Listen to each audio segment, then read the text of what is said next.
Ladies and gentlemen, welcome to the session about ABE open book exams and that of the assignment process that has started. So before I go into starting off and discussing with you about all these discussions, first of all, I wanted to give a disclaimer saying even though AIB is an endorsed center by ABE, we are not representing ABE right now. We are just trying to help our students and facilitate whoever who's doing ABE right now to listen to this content and get ready for the exams. Students who wish to register for ABE exams can register with us. We do provide exceptional support when it comes to assignments. That's where we technically tend to stand out, where we tend to mentor each and every one of the students. So when it comes to AIB, we have been there since 2015, close to a decade plus. Right now, we have seen mostly students coming in from the banking sector as of now, and senior managers who come in and take on ABE program for the sake of showcasing their skills and for the sake of their promotions. So, ladies and gentlemen, without further ado, let's start it off, right? So, when it comes to open exam guide, there are specific areas which you need to work around with, right? So they have provided the guide with certain exams and content like this.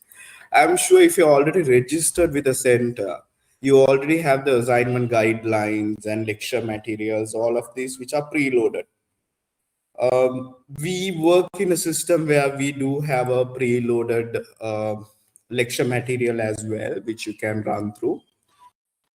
So AB assessment guide for learners. So here you go, you have the entire content which talks about the introduction, assignment format, academic malpractice, preventing academic malpractice, referencing submission. So I'll just run through it before you start off. So one of the key areas that you need to look into when you're starting your AB assessments is that to make sure that you have the cover sheet downloaded. Include your center name, learner name, your membership number. ABE has specific deadlines to follow when it comes to membership. So be in touch with your coordinators, your centers. They will provide you with these information. The unit name and the word count, and you need to present your learner statement also. When it comes to, let me check if it is recording properly. Yes, it is, right.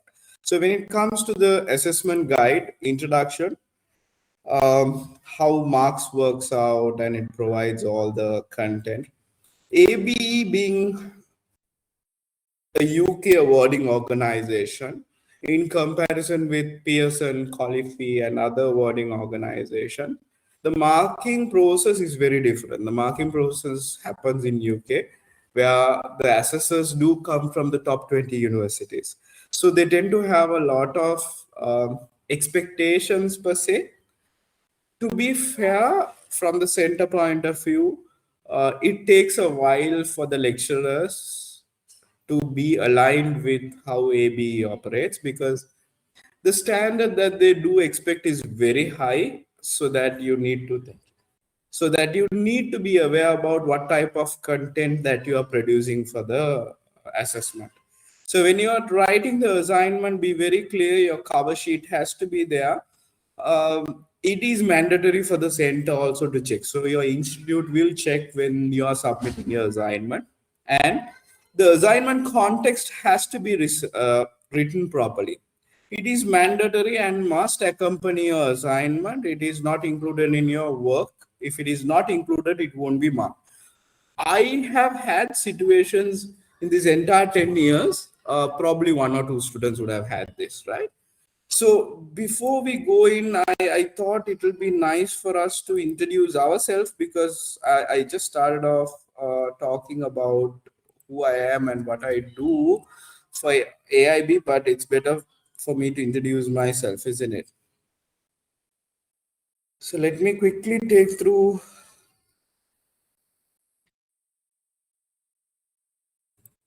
a couple of introduction areas and then we can start off. Okay.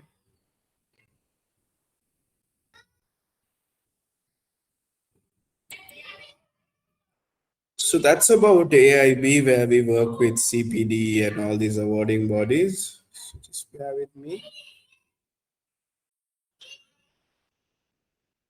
Right. So this is my profile. Great. So I have worked with ABE for the last decade or so as someone who does teaching as well as guiding students for the period. I've worked as a brand manager. I've worked in multiple organizations. I do work in the Dubai segment as well, along with some teaching assignments overseas as well. So that's about me. If I couldn't get through this content properly, right. So when it comes to this entire process, you can identify that it's quite mandatory to go ahead and pick on certain content, which is quite important. You will have to give a organization background, make it one page, because if you take in an organization which does come from Malaysia, or you do talk about an Indian organization, probably the since the assessing part is centralized, you're not going to have people who will know these brands, right? So it's good for you. Apart from the centralized aspect of it, you will need to understand that the standard of English that is expected is quite high. So avoid using any type of AI. Better for you to practice and write it by yourself. Do not provide any type of AI based writing. Okay. Right. So please do include a table of contents, include introduction, provide any discussion of key terms.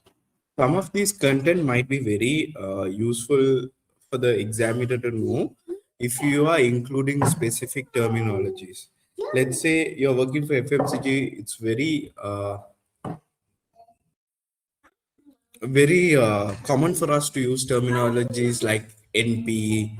It's common for us to use terminologies or we talk about NR, we talk about GP margin, we talk about channel margin, we talk about CAC. All of these areas are there. So you might want to look into the key terms being introduced. Obviously, it doesn't give you much of a mark. So don't try to overdo your introduction.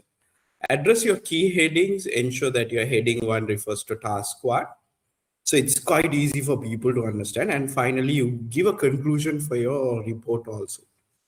And it's not 10% of your word count, and they're very strict with word count. So please be aware of it. Reference list has to be included. It has to be alphabetically organized.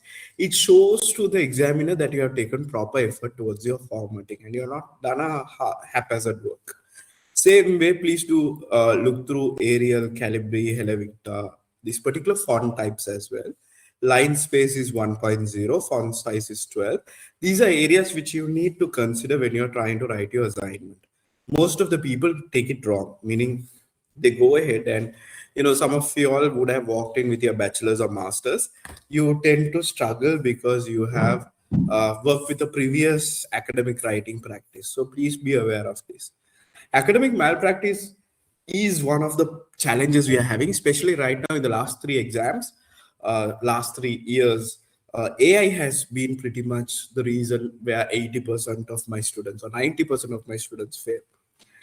It is rarely a situation where my student has scored around 42 marks or 43 marks.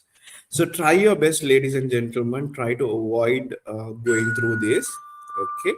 And try avoiding going ahead with colluding and outsourcing your work or anything like that, which could impact your future credibility also. Because if it gets investigated or if it gets negative, yeah, so try your best to have plagiarism considerations that are there. I'm sure your tutors will ride through a lot of it, right? So be very clear that today we are having a lot of challenges with AI based plagiarism. So spend some time around it. Right. So some reference list is all given in here, how to write referencing and all that. So academic writing, if you search for it, you can uh, learn from it. So that's mainly the content, ladies and gentlemen. With this, we can call it a day for this particular area where how to how to deal with assessments. Yeah.